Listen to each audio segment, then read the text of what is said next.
कहानी नंबर 97। माँ बाप का उपकार। रवि अमेरिका से अपनी माँ को फोन करता है। हेलो माँ, मैं रवि बोल रहा हूँ। कैसी हो माँ? माँ ने कहा, मैं ठीक हूँ बेटे। ये बताओ तुम और बहू दोनों कैसे हो? हम दोनों ठीक हैं माँ, आपकी बहुत याद आती है। अच्छा सुनो माँ, मैं अगले महीने इंडिया आ रहा हूँ तुम्हें लेने। क्या? हाँ माँ, अब हम साथ ही रहेंगे। रवि ने अपनी बात को आगे बढ़ाया। नीतू कह रही थी कि माँ जी को अमेरिका लेके आओ, वहाँ अकेली बहुत परेशान हो रही होंगी। माँ हेलो, सुन रही हो ना? हाँ बेटे। बूढ़ी आंखों से खुशी की अश्रुधारा बह निकली। बेटे और बहू का प्यार नस नस में दौड़ने लगा। जीवन के 70 साल गुजार चुकी सावित्री ने जल्दी से अपने पल्लू से आंसू पोंछे और बेटे से बात करने लगी। पूरे 2 साल बाद बेटा घर आ रहा था। बूढ़ी सावित्री ने मोहल्ले भर में दौड़ दौड़ कर ये खबर सबको सुना दी। सभी खुश थे कि चलो बुढ़ापा चैन से बेटे और बहू के साथ गुजर जाएगा। रवि अकेला आया था। उसने कहा, माँ हमें जल्दी ही वापस जाना है, इसलिए जो भी रुपया पैसा किसी से लेना है वो लेकर रख लो, और तब तक मैं किसी प्रॉपर्टी डीलर से मकान की बात करता हूँ। माँ ने पूछा, मकान? हाँ माँ, अब ये मकान बेचना पड़ेगा, वरना कौन इसकी देखभाल करेगा? हम सब तो अब अमेरिका में ही रहेंगे। बूढ़ी आंखों ने मकान के कोने कोने को ऐसे निहारा जैसे किसी अबोध बच्चे को सहला रही हो। आनन फानन और औने पौने दाम में रवि ने मकान बेच दिया। सावित्री देवी ने वो जरूरी सामान समेटा जिससे उनको बहुत ज्यादा लगाव था। रवि ऑटो मंगवा चुका था। एयरपोर्ट पहुंचकर रवि ने कहा, माँ तुम यहाँ बैठो, मैं अंदर जाकर सामान की जांच और बोर्डिंग और वीजा का काम निपटा लेता हूँ। सावित्री देवी ठीक है बेटे कहकर वहीं पास की बेंच पर बैठ गईं। काफी समय बीत चुका था। बाहर बैठी सावित्री देवी बार बार उस दरवाजे की तरफ देख रही थी जिसमें रवि गया था, लेकिन अभी तक बाहर नहीं आया था।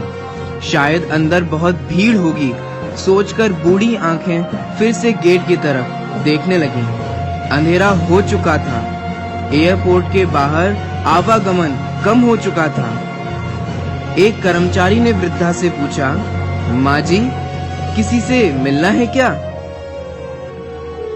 सावित्री देवी ने घबराकर कहा, मेरा बेटा अंदर गया था टिकट लेने, वो मुझे अमेरिका लेकर जा रहा है। कर्मचारी ने सवाल किया, लेकिन अंदर तो कोई पैसेंजर नहीं है।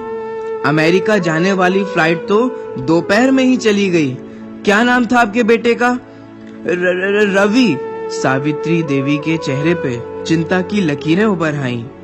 कर्मचारी अंदर गया और कुछ देर बाद बाहर आकर बोला, माँ जी आपका बेटा रवि तो अमेरिका जाने वाली फ्लाइट से कब का जा चुका है। क्या? वृद्धा की आंखों से आंसुओं का सैलाब फूट पड़ा। बूढ़ी माँ का रोम रोम कांप उठा। किसी तरह वापस घर पहुंची जो अब बिक चुका था। रात में घर के बाहर चबूतरे पर ही सो गई। सुबह हुई तो दयालु मकान मालिक ने एक कमरा रहने को दे दिया। पति की पेंशन से घर का किराया और खाने का काम चलने लगा। समय गुजरने लगा। एक दिन मकान मालिक ने वृद्धा से पूछा, माँ जी क्यों नहीं आप अपने किसी रिश्तेदार के यहाँ चली जाएं? अब आपकी उम्र भी बहुत हो गई है, अकेली कब तक रह पाएंगी? वृद्ध माँ बोली, हाँ चली तो जाऊं, लेकिन कल को मेरा बेटा आया तो यहाँ पर कौन उसका ख्याल रखेगा? ऐसा बोलते बोलते उसकी आंखों में आंसू आ गए। दोस्तों, बचपन में जिस माँ बाप ने हमें पाला, उनके बुढ़ापे में यदि तुमने उनको नहीं संभाला तो तुम्हारे भाग्य में ऐसी ज्वाला भड़केगी जो तुम्हें कहीं का नहीं छोड़ेगी। 2 किलो वजन उठाने में तुम्हारे हाथ दर्द करते हैं तो माँ को सताने से पहले सोचो कि उसने तुम्हें 9 माह पेट में कैसे रखा होगा। बचपन में तेरे माँ बाप तुझे अंगुली पकड़कर तुझे स्कूल ले जाते थे। उनके बुढ़ापे में उनका सहारा बनकर उन्हें जिन मंदिर अवश्य ले जाना। बेटे के जन्म पर माँ बाप ने मिठाइयाँ बांटी थीं और बेटे ने उनको ही बांट दिया। बेटे कबूतर को दाना डालने और गाय को भोजन देने जा सकते हैं, परंतु अपने माँ बाप को भोजन कराने में तकलीफ होती है। जिस बेटे को माँ बाप ने बोलना सिखाया, उन्हीं माँ बाप को उनके बुढ़ापे में बेटे चुप रहने के लिए कहते हैं। अगर तुम चाहते हो कि तुम्हारे बेटे बुढ़ापे में तुम्हारी सेवा करें, तो तुम अपने माँ बाप की सेवा करके उनके सामने आदर्श प्रस्तुत करो। जो बाहर के लोगों से हंस हंस कर बात करता है और अपने माँ बाप से बात नहीं करता, तो समझ लेना चाहिए कि तुम्हारी दुर्गति निश्चित है। 25-30 वर्षों तक माता पिता के पास रहने वाला और उनका स्नेह पाने वाला पत्नी के आते ही 1 वर्ष में अलग होकर माँ बाप को भूल जाता है और कहता है, my wife is my life.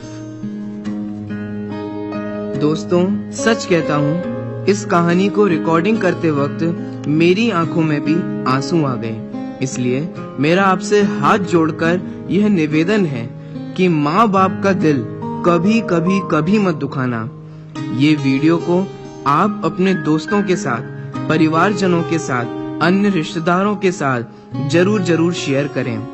धन्यवाद आपका, जो आपने अपना कीमती समय निकालकर यह वीडियो देखा। आखिर माँ तो माँ ही होती है।